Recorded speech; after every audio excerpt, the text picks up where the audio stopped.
आज नागपूरला आल्याच्या नंतर आपल्याशी संवाद साधण्याचा विचार मनामध्ये आला आणि त्यामुळे आपल्याला निमंत्रित केलेले आहे। मी विकास लवांडे, राष्ट्रवादी काँग्रेस शरदचंद्र पवार पक्षाचा प्रदेश प्रवक्ता, संघटक सचिव आहे। माझ्यासोबत नागपूर ग्रामीणचे जिल्हाध्यक्ष आमचे मित्र प्रवीणजी कुंटे साहेब आहेत, त्याचबरोबर शहर अध्यक्ष दुने साहेब आहेत। मला बेकायदा पद्धतीने अटक केल्यानंतर 26 तारखेला मंगळवारी माझी कोर्टाने सुटका केली। त्यानंतर प्रथमच मी प्रसार माध्यमांशी संवाद साधत आहे।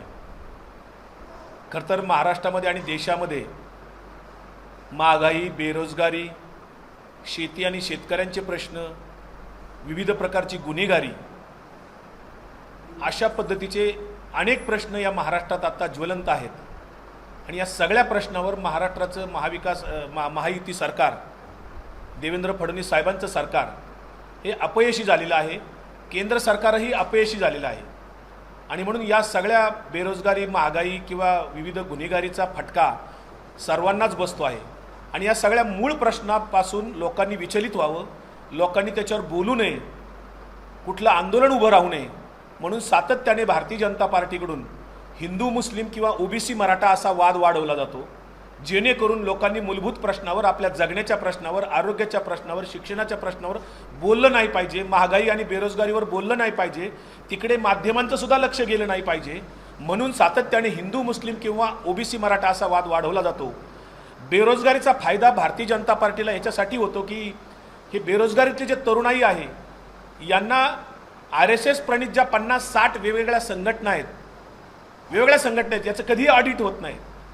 या RSS प्रणित परिवारातल्या ज्या 50 ते 60 संघटना आहेत वेगवेगळ्या नावाने, याच्यामध्ये तरुणाईची भरती केली जाते, त्यांचा ब्रेनवॉश करून त्यांना सातत्याने मुस्लिम आपला शत्रू आहे हे सांगितलं जातं, हिंदू धर्म धोक्यात आहे असं सांगितलं जातं। ज्या पद्धतीने मुस्लिमामध्ये काही कट्टरवादी संघटना असतात तशाच पद्धतीने इकडून सांगितलं जातं की आपला हिंदू धर्म धोक्यात आहे, मुस्लिम शत्रू असं आभासी शत्रुत्व निर्माण करून इकडे मनुवाद रोजवायचा दुसऱ्या बाजूला, हे राजकारण भारतीय जनता पार्टी RSS सुरू आहे आणि त्या मनुवादी राजकारणाचा मी बळी झालेलो आहे। मी काय गुन्हा केला तर आदरणीय आमचे नेते शरद पवार साहेबांनी 2023 मध्ये एका विशेषांकामध्ये लेख लिहिला होता की संतांच्या भागवत वारकरी संप्रदायामध्ये वैचारिक घुसखोरी झालेली आहे। याच्यावर आपल्या प्रसार माध्यमांनी त्याच्या बातम्या दिल्याच्या नंतर डिबेट झाले, त्या डिबेटमध्ये मी सहभागी होतो। नंतर मी पत्रकार परिषद घेऊन ही वैचारिक घुसखोरी कशी झालेली आहे हे सप्रमाण पुराव्यानिशी दाखवून दिलं आणि काय केलं तर वैदिक सनातन धर्म आणि संतांचा भागवत वारकरी संप्रदाय याच्यातला फरक स्पष्ट केला। हा माझा गुन्हा झाला त्यांच्या दृष्टिकोनातनं आणि म्हणून मला त्यांनी ट्रोल करून बघितलं, फोनवर धमक्या देऊन बघितल्या। माझी पोलीस कंप्लेंट आहे, शासनाकडे तक्रारी आहेत, सगळ्या आमच्या पक्षाने सुद्धा तक्रारी दिलेल्या आहेत। मला इतक्या हजारोच्या संख्येने मेसेज आणि फोन येऊन धमक्या देऊन सुद्धा मी डगमगत नाही, मी लढतोय म्हटल्यानंतर 8 तारखेला म्हणजे 8 मेला पुण्यातील वाघोली पोलीस स्टेशनला माझ्याविरुद्ध एक बनावट खोटी फिर्याद दाखल केली गेली। 8 तारखेला संध्याकाळी फिर्याद दाखल केल्यानंतर 9 तारखेला सकाळी माझ्यावर जे वैचारिक घुसखोरीमध्ये मी काही नावं जाहीर केली त्यातला संग्राम भंडारे नावाचा गुंड 10-15 गुंडांना घेऊन माझ्या तालुक्यातल्या एका गावात माझं सकाळी प्रवचन होतं। ते प्रवचन संपल्यानंतर मी निघालो, त्या गावाच्या बाहेर आल्यानंतर एका निर्जन स्थळी मला त्यांनी गाड्या आड्या मारून गाठलं। 10-15 जणांनी मला रिव्हॉल्वर दाखवले, माझ्या अंगावर शाई सदृश असं काळं केमिकलयुक्त ऑइल वतलं। हे संबंध महाराष्ट्राने आणि देशाने बघितलेलं आहे आणि त्या ठिकाणी ते सगळे पळून गेले। मी पोलीस स्टेशनला जाईपर्यंत त्यांनी जो 40 सेकंदाचा व्हिडिओ शूट केला होता तो सर्व माध्यमामध्ये प्रसारित झाला होता। पोलीस स्टेशनने माझी फिर्याद घेतली परंतु आर्म ॲक्ट लावला नाही। संबंधित जे काही 14-15 आरोपी होते त्यांना कुठेही फक्त नोटीस काढली 2 दिवसांनी आणि त्यांना कुठलीही अटक किंवा काही कारवाई केली नाही। मला हल्ला झाल्यानंतर सुद्धा संग्राम भंडारे आणि त्या सगळ्यांनी 2 ते 3 वेळा जाहीरपणे जीवे मारण्याच्या धमक्या दिलेल्या आहेत। पुन्हा मला मेसेजेस आलेले आहेत, कॉल आलेले आहेत। तसे मी पुणे पोलीस आयुक्त किंवा माझं जे स्थानिक पोलीस स्टेशन आहे लोणीकंद पोलीस स्टेशन तिथे रितसर फिर्याद दिलेली आहे, तक्रार दिलेली आहे, पण अद्यापपर्यंत कोणावर कारवाई झाली नाही। आमच्या पक्षाचे प्रदेशाध्यक्ष शशिकांत शिंदे साहेब असतील, युवा आमदार रोहितदादा पवार असतील यांनी स्वतंत्रपणे 2 वेगवेगळी पत्र राज्याच्या पोलीस महासंचालकांना दिलेली आहेत। सुप्रियाताई सुळेंनी फोन केलेले आहेत। आदरणीय पवार साहेबांनी सुद्धा राज्याचे पोलीस महासंचालक असतील, पुणे पोलीस आयुक्त असतील यांना फोन करून या घटनेचं गांभीर्य सांगितलं, विकास लवांडेंना संरक्षण द्या म्हणून आग्रह केला, पण अद्यापपर्यंत मला संरक्षण नाही। माझ्या जीविताला आजही धोका आहे। माझा मोबाईल पोलिसांनी कारण नसताना जप्त केलेला आहे, अजून माझ्याकडे माझा मोबाईल नाही आहे। हे सगळं करत असताना एक लक्षात आलं की वाघोली पोलीस स्टेशनने आदल्या दिवशी मला हल्ला करण्याच्या आधी दिवशी जी फिर्याद दाखल केली होती त्याच्यात मला 4 दिवसानंतर ती व्हॉट्सअपला ती फिर्याद फिरत होती सगळ्या ग्रुपवर, सोशल मीडियात। मग मला कळलं की माझ्यावर असा काहीतरी गुन्हा दाखल झालेला आहे। मी अटकपूर्व जामीनसाठी पुण्याच्या सेशन कोर्टात गेल्यानंतर अटकपूर्व जामीन माझा जो मंजूर झाला होता 20 तारखेपर्यंत मला मंजूर त्याच्यामध्ये अटकपूर्व जामीनचं दिलेलं होतं मंजुरी, पण काय झालं, वाघोली पोलीस स्टेशनचे जे आयो आहेत त्या घटनेतले त्यांनी माझ्याबद्दलचा सरकारी वकिलामार्फत सेशन कोर्टामध्ये खोटा रिपोर्ट दिला की विकास लवांडेंच्यावर वेगवेगळ्या पोलीस स्टेशनमध्ये गुन्हे दाखल आहेत आणि त्याने कोर्टापुढे लपवलेले आहेत असं सांगितलं कोर्टाला। पीपीनी पण सांगितलं सरकारी वकिलांनी, आणि माझा अटकपूर्व जामीन जो होता तो रद्द केला। आणि लगेच कोर्टाच्याच आवारामध्ये तिथेच मी कोर्टातून बाहेर गेटवर आलो लंच टाईममध्ये, आणि मला बाहेर पोलिसांनी विदाऊट ड्रेसवर येऊन खाजगी गाडीतून येऊन मला तिथे कोर्टाच्या गेटवर पकडलं। माझे वकील तिथं सांगतायत, त्याचे व्हिडिओ आहेत आमच्याकडे, की तुम्ही नोटीस पाठवलेली नाही आहे। BNS ॲक्टनुसार जर 7 वर्षापेक्षा कमी शिक्षा असेल तर त्या आरोपीला नोटीस पाठवावी लागते, पण मला कुठली नोटीस नाही, कुठला फोन नाही, मेसेज नाही, कुठल्याही प्रकारे मला त्या गुन्ह्याबद्दल पोलिसांनी कळवलेलं नव्हतं किंवा चौकशी कामी या म्हणून निमंत्रण दिलेलं नव्हतं, आणि मला अटक केली। आणि मग पुढचा प्रकार सगळा जो आहे, गुरुवारी मला अटक केल्यानंतर 1 दिवस पोलीस कस्टडीत ठेवण्यात आलं, दुसऱ्या दिवशी मला कोर्टात हजर केल्यानंतर MCR झाला। कोर्टाने माझी भूमिका ऐकून घेतली, आमच्या वकिलांनी जी काय भूमिका मांडली तिथे की असा खोटा रिपोर्ट केलाय पोलिसांनी, तर पोलिसांनी आणि त्या सरकारी वकिलांनी कोर्टापुढे मान्य केलं की होय आमच्याकडनं नजरचुकीने असे दाखवलं गेले म्हणून। नजरचुकीने, ही नजरचूक नव्हती। आणि मग MCR झाल्यानंतर आमच्या वकिलांनी जेव्हा जामिनाचा अर्ज दिला तात्काळ तिथे, तर आयो आणि सरकारी वकील तिथून कोर्टातून निघूनच गेले लगेच। कोर्ट 20 मिनिटं वेटिंग करत होतं, पुकारत होतं की सरकारी वकील या, आयो या, पण ते आले नाहीत। तिथेच त्याच पोलीस स्टेशनचे 50 पोलीस माझ्या संरक्षणाला होते, पण आयो मात्र निघून गेले होते, सरकारी वकील निघून गेले होते। आणि मग त्यांना माहिती होतं की शनिवार रविवार कोर्टाला सुट्टी आहे, मला 2 दिवस जेलमध्ये बसावं लागेल, म्हणून ते निघून गेले। शुक्रवारी मला MCR झाला आणि येरवडा जेलमध्ये मी गुरुवारी पोलीस स्टेशनच्या कस्टडीत राहिलो। शुक्रवार, शनिवार, रविवार, सोमवार, मंगळवार असं 26 तारखेपर्यंत मी येरवडा जेलमध्ये राहिलो। येरवडा जेलमध्ये गेल्यानंतर तिथल्या आरोपींनी, पोलिसांनी माझी प्रचंड सहानुभूती दाखवली, मला प्रचंड आदराने वागवलं जेलमध्ये। हे मला आवर्जून नमूद केलं पाहिजे, कारण माझी भूमिका ही सर्वांना पटली होती। मी कुणाच्याही भावना दुखावलेल्या नव्हत्या, मी कुठल्याही धर्माविरुद्ध बोललेलो नव्हतो, परंतु ज्यांनी माझ्यावर गुन्हा दाखल केला त्या लोकांना छत्रपती शिवरायांचा वारंवार कोणीतरी अपमान करतंय, दर 2 महिन्यांनी, 4 महिन्यांनी, 6 महिन्यांनी, त्याच्याबद्दल त्यांच्या भावना दुखावत नाहीत। सावित्रीबाई फुले, महात्मा फुल्यांचा अवमान केला जातो, त्याच्याबद्दल त्यांच्या भावना दुखावल्या जात नाहीत। गोविंद देवगिरींनी जाहीरपणे सांगितलं पुणे विद्यापीठात की ज्ञानोबा तुकोबांचे हे ग्रंथच नाही आहेत, फक्त दासबोधन नावाचा एकच ग्रंथ आहे आपल्याकडे, असा म्हणून ज्ञानोबा तुकोबांचा अवमान केला जाहीररित्या, तरी यांच्या भावना दुखावत नाहीत। या लोकांनी डॉक्टर बाबासाहेब आंबेडकरांचा अवमान केलेला आहे, ज्यांनी ज्यांनी केला आहे, याच्यावर यांच्या भावना दुखावत नाहीत। मग ते राज्यपाल कोश्यारी असो, कोरटकर असो, धीरेंद्र शास्त्री असो, असे अनेक लोक आहेत महाराष्ट्रामध्ये, 50 लोक आहेत जे की सगळे RSS आणि BJPच्या परिवारातले लोक आहेत। सातत्याने सर्व महापुरुषांची जी अवमानकारक वक्तव्य येतात ती कोणाची येतात, तर भाजपाच्या आणि RSSच्या परिवारातल्या लोकांचीच येतात। आणि मग त्यावेळेस या लोकांच्या भावना दुखावत नाहीत। मात्र विकास लवांडेंनी संतांचा भागवत वारकरी संप्रदाय आणि वैदिक सनातन धर्म याच्यातला फरक स्पष्ट केला, हा विकास लवांड्यांचा गुन्हा झाला आणि याच्यात यांच्या भावना दुखावल्या असं दाखवलं आणि मला अटक केली, बेकायदा अटक केली। त्याच्यावर मी आता आयो विरुद्ध पुणे जिल्हा न्यायालयामध्ये परवा तक्रार केलेली आहे। कोर्टाने ती सुनावणी परवा आर्ग्युमेंट झाली।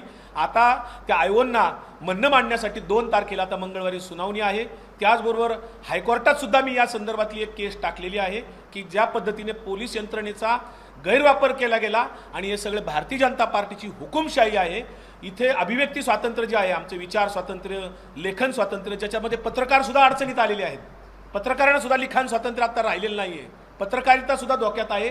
सामाजिक कार्यकर्ता असो, विरोधी कार्यकर्ता असो, माहिती अधिकार कार्यकर्ता असतो, कुणीही आता अभिव्यक्ती स्वातंत्र्य जर वापरायला लागला तर त्याची मुस्कटदाबी करण्याचा प्रयत्न केला जातो, त्याला दमबाजी केली जाते, दमबाजी करून ऐकत नसेल तर खुनाचा जीव घेणं हल्ला जातो।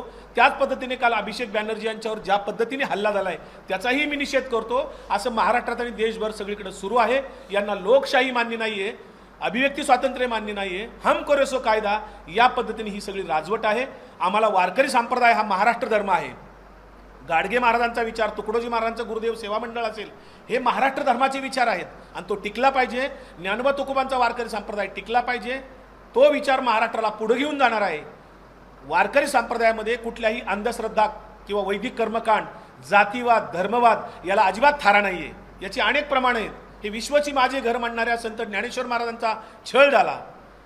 सकळाशी येथे अह्या अधिकार असं म्हणणाऱ्या तुकोबांच्या गाथा बडवण्याचा प्रयत्न केला, त्यांच्या अंगावर उकळतं पाणी टाकण्याचा प्रयत्न केला, मारहाण झाली, चोखोबांना मंदिर प्रवेश नव्हता, सर्व संतांना छळलं गेलं होतं। हे छळणारे सगळे वैदिक सनातन धर्माचे धर्ममार्तंडच त्या काळातले होते, ज्यांनी छत्रपती शिवरायांच्या सुद्धा राज्याभिषेकाला विरोध केलेला होता, ज्यांनी संभाजीराजांना सुद्धा त्रास दिला होता, ज्यांनी महात्मा फुले सावित्रीबाई फुलेंना सुद्धा छळलं होतं, बाबासाहेब आंबेडकरांना सुद्धा याच नागपूरमध्ये बौद्ध धर्माची दीक्षा घ्यावी लागली, धर्म सोडावा लागला आणि धर्मांतर करावं लागलं होतं। याच लोकांनी दाभोळकर, कलबुर्गी आणि पानसरेंचा खून केला होता, याच लोकांनी महात्मा गांधी यांचा खून केलेला होता। याच विचारसरणीचा अजून प्रवृत्ती जिवंत आहेत, त्याच प्रवृत्तीबरोबर मी लढतोय। आमचा जो विचार आहे तो समाजाला पुढे घेऊन जाणार आहे, सहिष्णुतेचा आहे, मानवतावादाचा आहे, सर्व धर्म समभावाचा आहे। त्या विचारावर आम्ही ठाम आहोत। संतांचे विचार, महापुरुषांचे विचार आम्ही पुढे घेऊन जाणार। कितीही भीती दाखवली, काही केलं तर आम्ही मात्र आमचं काम थांबवणार नाही, भले आमचा खून झाला तरी चालेल।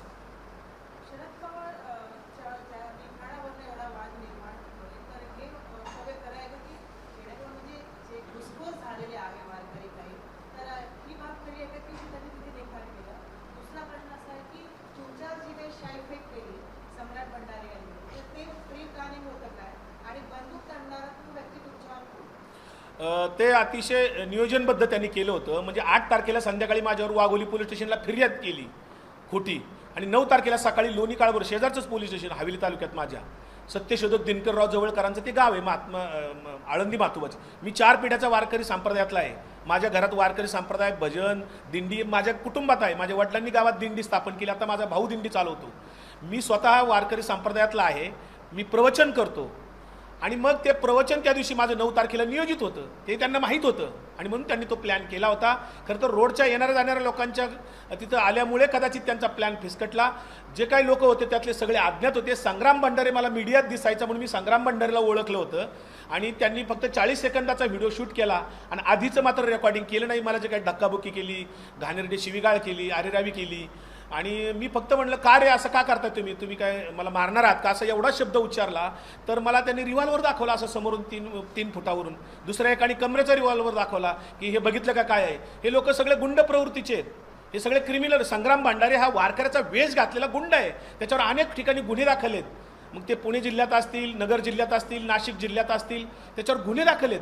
हा नथुराम हा एकटाच नाही, हे जे मी नावं जाहीर केली हे सगळेजण नथुराम गोडसेचं जाहीरपणे महिमामंडन करतात, उदो करतात।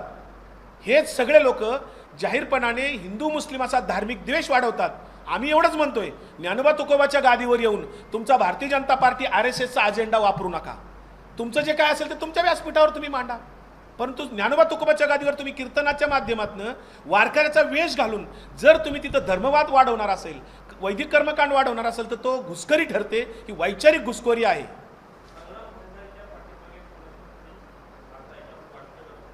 100% संग्राम भंडारे हा फक्त प्यादा आहे।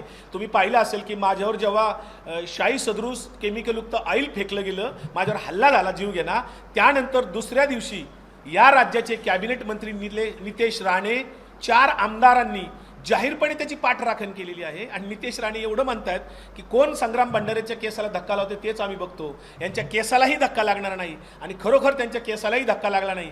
राज्याचे एक कॅबिनेट मंत्री 4 सत्ताधारी पक्षातले आमदार जर अशा पद्धतीने एका आरोपीचं जाहीरपणे समर्थन करणार असतील, बेकायदा कृतीचं समर्थन करणार असतील, तर ही संविधानाच्या विरुद्ध कृती ठरते. त्यांनी जी काही विधानसभेमध्ये किंवा मंत्रिमंडळाची शपथ घेतली, ती शपथ त्यांनी पायदळी तोडवलेली आहे. त्याविरुद्ध मी या आमदार आणि मंत्र्यांच्या विरुद्ध सुद्धा केंद्रातले आपले गृहमंत्री असतील, पंतप्रधान नरेंद्र मोदी असतील, राष्ट्रपती, राज्याचे राज्यपाल, मुख्यमंत्री, विधानसभेचे अध्यक्ष या सगळ्यांकडे, मुंबई उच्च न्यायालयाचे न्यायमूर्ती असतील, मानवी हक्क आयोग असेल, लोकायुक्त असेल, अशा सर्व पातळीवर सविस्तर मुद्देसूद पुराव्यासह तक्रार मागच्या 8 दिवसापूर्वी दाखल केलेली आहे. नाही, हे भाजप सरकार पुरस्कृत हा हल्ला आहे माझ्यावर. याच्यात देवेंद्र फडणवीस साहेब काय बोलले नाहीत. असे हल्ले ठिकठिकाणी होतात, याच्यावर देवेंद्र फडणवीस बोलत नाहीत. कारण राज्यातली क्राईम बघा, गुन्हेगारी किती वाढलेली आहे. नागपूर कधीतरी 1 नंबरला होता, आता पुण्याने तुमच्या नागपूरला ओव्हरटेक केलंय. आणि हे सगळे गुन्हेगारी म्हणजे मी नाही सांगते, केंद्र सरकारचा गृह विभागाचा डेटा सांगतोय. महाराष्ट्र गुन्हेगारीमध्ये नंबर 2ला आहे. आणि ही गुन्हेगारी कोणती आहे, तर सांस्कृतिक दहशतवाद आहे. हा सरकार पुरस्कृत माझ्यावर हल्ला होता, म्हणूनच तर त्यांना मोकाट ठेवलंय. आणि मला मात्र काही न करता मला अटक केली आणि गुन्हेगाराला मात्र मोकाट सोडून दिलं. मला धमक्या जे येतात ते संभाजी भिडेंच्या धारकऱ्यांच्याकडनं येतात, विश्व हिंदू परिषदेच्या लोकांकडनं येतात, बीजेपीच्या लोकांच्याकडनं येतात. आणि हे सगळे जे काही लोक आहेत, जे RSS परिवारातल्या संघटना आहेत, सगळ्या काही गोरक्षक आहेत, या सगळ्यांकडनं मला धमक्या येतात. भाजपाच्या लोकांकडनं धमक्या येतात. माझ्यावर जी फिर्याद दिली ती काही वारकऱ्यांनी नाही दिली. एक महिला आहे वाघोली पोलीस स्टेशनच्या आधीच कंप्लेंट दिलेली, त्या महिलेने BJPचं ते सगळे लोक होते त्यांनी फिर्याद दिलेली आहे. माझ्या विरुद्ध वारकरी संप्रदाय लढत नाही आहे, मी वारकरी संप्रदायाचा आहे.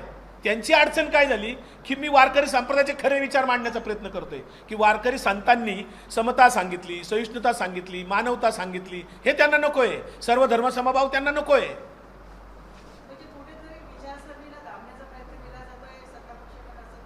100%. कारण हा जो विचार आहे संतांचा, हा वारकरी संप्रदाय हायजॅक करण्याचा प्रयत्न आहे. म्हणूनच 2014च्या आधी कधीही वारकरी संप्रदायामध्ये राजकीय आघाड्या नव्हत्या. पण तुषार भोसले नावाच्या एका अपप्रवृत्तीला, जो वारकरी संप्रदायाचा नाहीये, बनावट आचार्य आहे, स्वतःला आचार्य लावून घेतो. खरं तर वारकरी संप्रदायामध्ये आचार्य, शंकराचार्य कुणी नसतात. वारकरी संप्रदायामध्ये फक्त हरिभक्ती परायण असतात. त्या तुषार भोसलेला एक दुकान टाकून दिलं भारतीय जनता पार्टीने.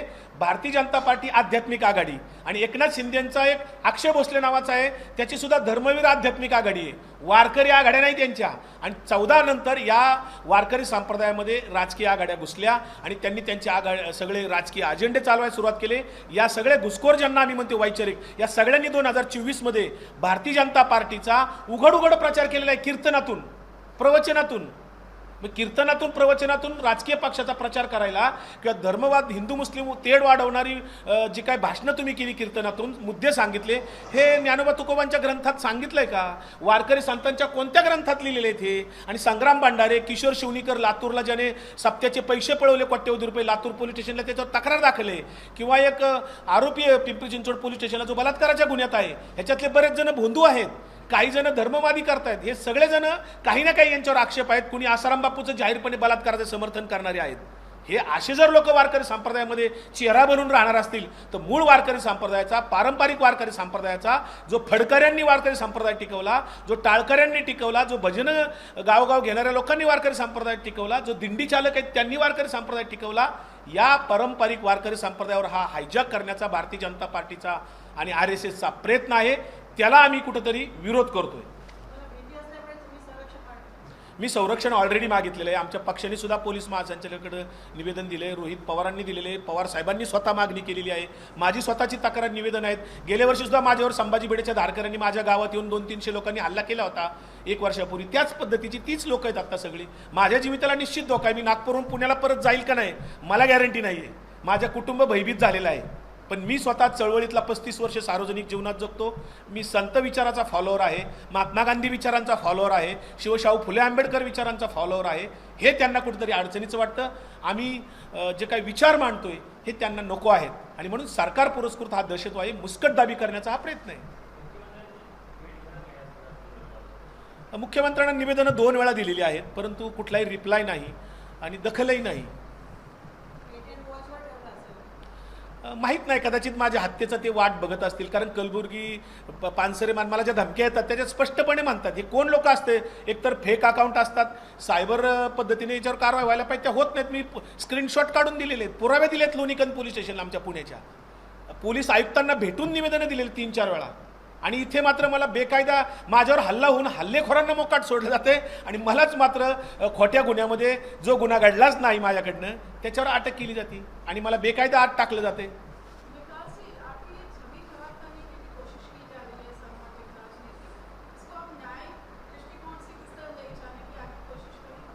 न्याय व्यवस्था पे हमारा भरोसा है, इसीलिए तो मैंने पुणे डिस्ट्रिक्ट जो न्यायालय हमारा सेशन कोर्ट उसमें अपील की है, बम्बई हाई कोर्ट में भी अपील की है. न्याय मांगते रहेंगे, आखिर न्याय मिले या ना मिले.